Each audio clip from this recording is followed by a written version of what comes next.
قال الله تبارك وتعالى في مقام آخر: شهر رمضان الذي أنزل فيه القرآن هدى للناس وبينات من الهدى والفرقان، فمن شهد منكم الشهر فليصم، ومن كان مريضا أو على سفر فعدة من أيام أخر، يريد الله بكم اليسر ولا يريد بكم العسر، ولتكملوا العدة ولتكبروا الله على ما هداكم ولعلكم تشكرون. رب اشرح لي صدري ويسر لي أمري واحلل عقدة من لساني يفقهوا قولي.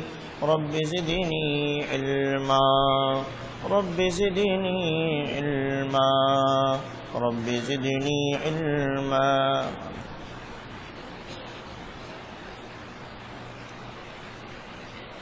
حمد و ثنا، کبریائی، بڑائی، تعریف و توصیف اکیلے وحدہ لا شریک کے لیے. اللہ کی رحمتیں و برکتیں نازل ہوں انبیاء کرام پر، خصوصاً آقی نبی، پیارے نبی جناب محمد رسول اللہ صلی اللہ علیہ وسلم پر، صحابہ اکرام پر اور قیامت تک آنے والے مومنین پر.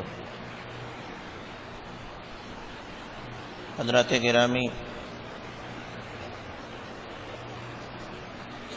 یہ رمضان مبارک کا دوسرا جمعہ ہے.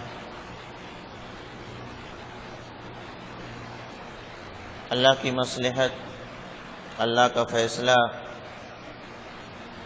وہ اللہ ہی جانتا ہے. یہ رمضان میں بھی فرض نمازیں اور جمعہ کی نماز مساجد میں اکٹھا ہو کر کے ہم اور آپ ادا نہیں کر پا رہے ہیں. ہمیں یقین ہے اس کے اندر بھی اللہ نے کچھ خیر کا پہلو رکھا ہوگا. رمضان کا تقریباً آدھا حصہ گزرنے کو ہے. اللہ رب العالمین نے اس رمضان کے مہینے میں جو بہت سارے فوائد ہم بندوں کے لیے رکھے ہیں، اسی میں سے ایک بڑا فائدہ، ایک بڑا احسان، ایک بڑا انعام قرآن کریم. قرآن کریم کا نزول اللہ رب العالمین نے اسی بابرکت مہینے میں فرمایا ہے. اس اعتبار سے رمضان کا مہینہ قرآن کا مہینہ بھی ہے. قرآن کریم میں اللہ رب العالمین نے ارشاد فرمایا: شہر رمضان الذی انزل فیہ القرآن ھدی للناس وبینات من الھدی والفرقان. جو رمضان ہی کا وہ بابرکت مہینہ ہے جس میں قرآن کو نازل کیا گیا، جس میں واضح نشانیاں ہیں، حق اور باطل کے درمیان فرق کرنے والی چیزیں. پتہ یہ چلا کہ رمضان کا روزہ اور قرآن کریم کا رشتہ بہت گہرا ہے. دونوں کو ایک ساتھ اللہ رب العالمین نے جہاں قرآن کو نازل فرمایا وہیں روزے کو فرض کیا. ہم روزہ رکھ رہے ہیں اللہ کے فضل و کرم سے، اللہ کی توفیق سے، اللہ کی مدد سے. لیکن دوسری جانب ذرا سے اشارہ کرنا ہے کہ قرآن کے ساتھ ہمارا کیا شغف ہے. ہم قرآن کتنا پڑھ رہے ہیں.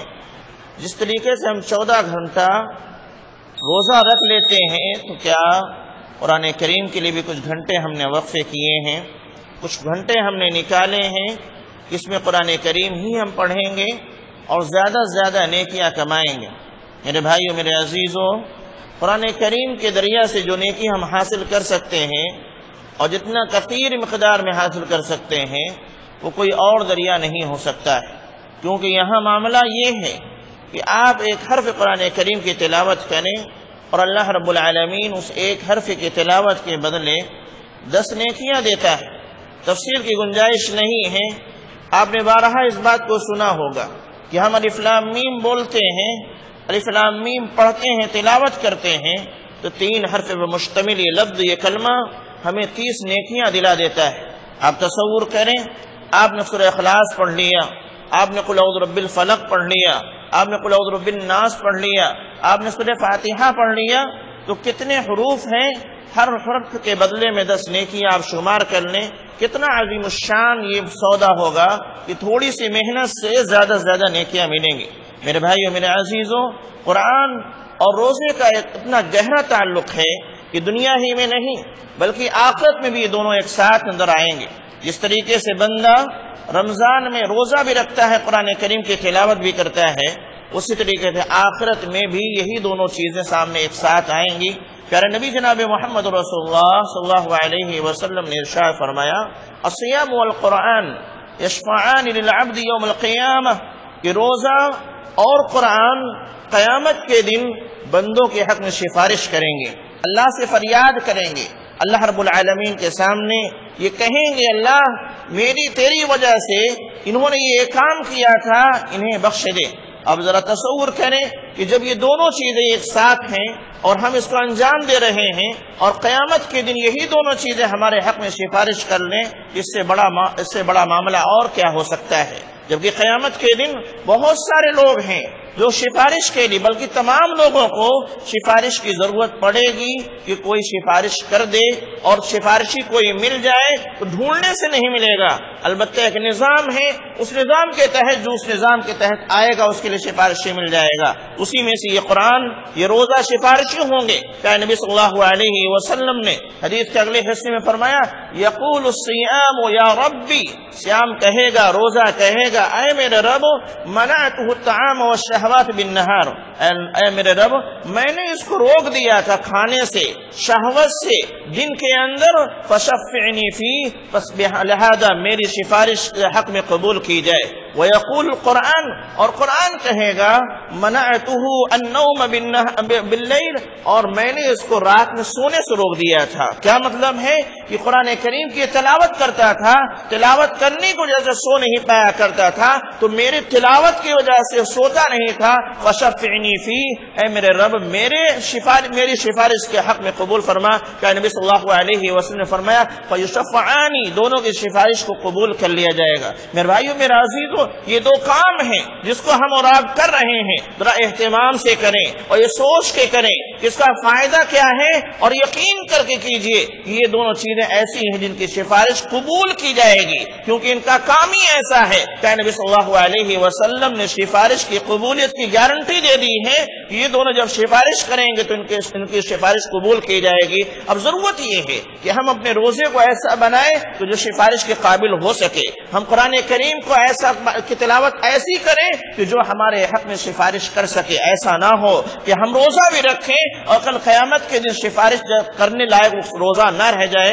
ہم تلاوت قرآن کریم کریں اور کل قیامت کے دن وہ قرآن کریم ہمارے حق میں سفارش کے لائق نہ رہ جائے۔ تو اس طریقے سے سجا کر کے، سنوار کر کے، سمجھ کر کے ان دونوں کام کو کرنا ہے، روزے کو بھی رکھنا ہے اور جو ہے قرآن کریم کی تلاوت بھی کرنا ہے۔ خاص بات جس میں میں ذکر کرنا چاہتا ہوں وہ یہ ہے کہ قرآن، اللہ کے نبی صلی اللہ علیہ وسلم فرمایا کہ جب قرآن سفارش کرے گا تو اپنے جو لفظ کہتا ہے وہ یہ ہے، یا ربی، اے میرے رب، منعتہ النوم باللیل، کہ رات میں نے اس کو سونے سے روک دیا تھا۔ پتہ یہ چلا کہ رات میں زیادہ سے زیادہ ہمیں تلاوت قرآن کریم کرنا چاہیے۔ اگر ہم اپنی نیند کی قربانی دے رہے ہیں تو قرآن کریم کی لے دیں، تاکہ قیامت کے دن یہ کہنے لائق قرآن رہے کہ میری وجہ سے رات میں سویا نہیں ہے۔ آج بہت سارے بھائی ہیں الحمدللہ، بہت سارے لوگ ہیں جو رات میں جاگتے ہیں، ان کی اپنی مصروفیات ہیں، صرف کہنا یہ ہے کہ آپ اپنی تمام مصروفیات کو سامنے رکھتے ہوئے یہ فیصلہ کیجئے کہ کل قیامت کے دن کون سی میری مصروفیت کام آئے گی،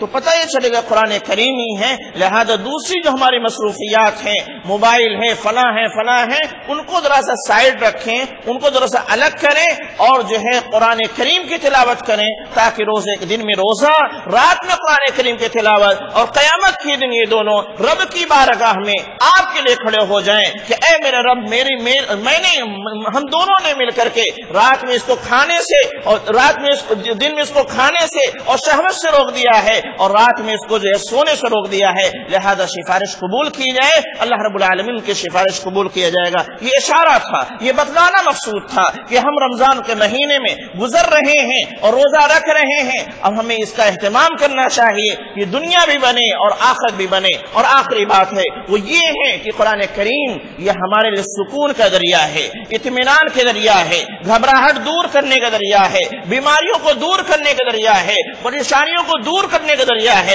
لہذا اپنے گھروں کو، اپنے دلوں کو قرآن کریم سے آباد کر دیجئے، اپنے گھروں کو، اپنے دلوں کو قرآن کریم سے آباد کر دیجئے، اتنی تلاوت کیجئے کہ آپ کے دل سے گھبراہٹ بھی دور ہو جائے، پریشانی بھی دور ہو جائے، بیماری بھی دور ہو جائے۔ اور آج کا جو ماحول ہے میرے عزیزوں، میرے بھائیوں، آج کا جو ماحول ہے پریشانی بھی ہے، گھبراہٹ بھی ہے، تکلیف بھی ہے، بیماری بھی ہے، اور اس کا علاج قرآن کریم موجود ہے اور ہم کچھ نہیں کر سکتے ہیں۔ دنیا کی تمام تر طاقتیں فیل ہو چکی ہیں، ان کے ہاتھ میں کچھ نہیں ہے۔ ہمارے پاس ایک چیز ہے، اس کو کیجئے، اپنی استطاعت بھر کیجئے، جو ہم کر سکتے ہیں کم از کم اس کو تو کریں۔ کون کیا کر رہا ہے، کتنی کوششیں کر رہا ہے، انہیں کرنے دیجئے، وہ ان کا کام ہے، ہم نہیں کر پا رہے ہیں تو کم از کم قرآن کریم کی تلاوت کریں، اس سے ہمارے دل کی گھبراہٹ دور ہو جائے گی اور یہاں پر پریشانیاں دور ہو جائیں گی، بیماریاں دور ہو جائیں گی، ہمارے گھروں میں برکت آئے گی۔ لہذا اس کے حصول کے لیے ہمیں روزانہ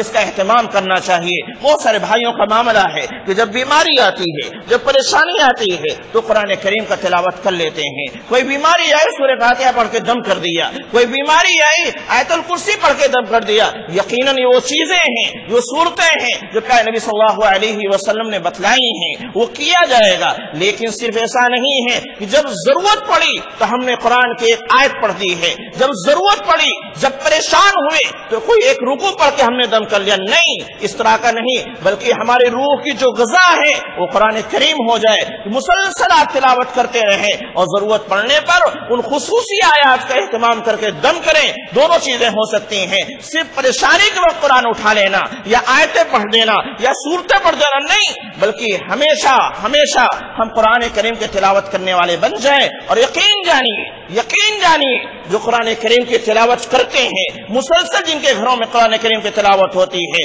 ان کی پریشانی، ان کی گھبراہٹ، ان کی بیماری، وہ تمام چیزیں ہوں گی، لیکن یاد رکھیے کہ وہ ہمیشہ والی نہیں ہوں گی، وقتی ہوتی ہیں، آتی ہیں اور گزر جاتی ہیں۔ میرے بھائیو، میرے عزیزو، الہ ہمیں کہنے سننے عمل کی توفیق دے، ہمیں کتاب و سنت کے مطابق زندگی گزارنے والا بنائے۔ بار رہا جس پریشانی کے دور سے ہم اور ہمارا ملک پورا ہندوستان اور اس کے علاوہ پوری دنیا گزر رہی ہے، بار رہا اس وبا سے، اس پریشانی سے ہم تمام کو نجات دے دے۔ بار رہا ہم گناہگار ہیں، خطا کار ہیں، ہمارے گناہوں کے بدلے یہ عذاب آیا ہے، الہ العالمین تو ہی اس کو اٹھانے والا ہے، ہمیں بخش دے، ہمیں معاف فرما دے، ہمیں نیک بندہ بنا لے، ہمیں گناہ سے بچا لے، اور اس بیماری کو، اس پریشانی کو، اس عذاب کو، اس مصیبت کو، اس آزمائش کو ہم سے دور کر دے۔ الہ العالمین جو مقروض قرض کی ادائیگی فرما، جو مریض ان کو شفاء کاملہ عاجلہ نصیب فرما۔ بار الہ جو مزدور طبقہ ہے، جو ہمارے وہ بھائی ہیں، ہماری وہ بہنیں ہیں جن کا کوئی سہارا نہیں ہے، جن کا کوئی ٹھکانہ نہیں ہے، وہ نکل چکے ہیں، وہ اپنے گھروں کو نکل چکے ہیں، بڑی آزمائش کے دور سے گزر رہے ہیں۔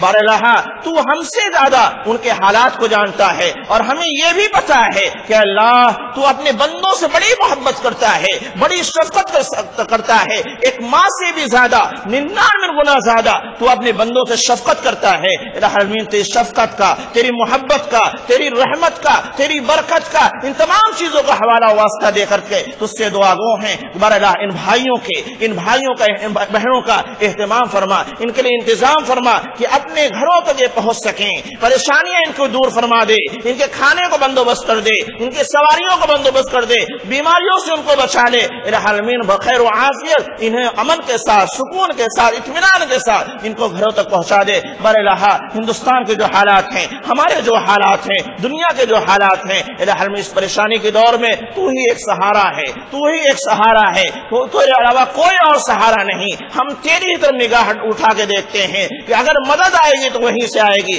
پریشانی اگر دور ہوگی تو وہیں سے دور ہوگی۔ الہ العالمین ان تمام حالات میں اس حقیر بندے، ناچیز بندے، گنہگار بندوں کی دعاؤں کو تو قبول فرما، اس پریشانی سے ہمیں نجات دے دے۔ الہ کاروبار جو ٹھپ پڑا ہے اس میں جو ہے ایک رفتار پیدا کر دے، اس کو شروع کرا دے، اس میں برکت نصیب فرما دے۔ الہ العالمین جو مریض ہیں کہیں کے بھی ہیں، کسی بھی مرض میں مبتلا ہیں، کسی بھی دیش کے رہنے والے ہیں، کسی بھی مذہب سے تعلق رکھنے والے ہیں، الہ العالمین تو سب کو شفا دے دے، شفا کلی عاجل نصیب فرما۔ الہ العالمین ہم تمام کے روزے کو قبول فرما، جو کمی ہے اس کو دور فرما۔ بار الہ ہمیں قرآن کریم کو کثرت سے تلاوت کرنے والا بنا، سمجھنے کی توفیق عطا فرما، اور جو ہے قیامت کے دن روزہ کو، قرآن کریم کو اس لائق ہمارے لیے بنا دے کہ ہماری سفارش قیامت کے دن وہ کر سکیں، اور ان کی سفارش کو قبول فرما۔ آمین تقبل یا رب العالمین۔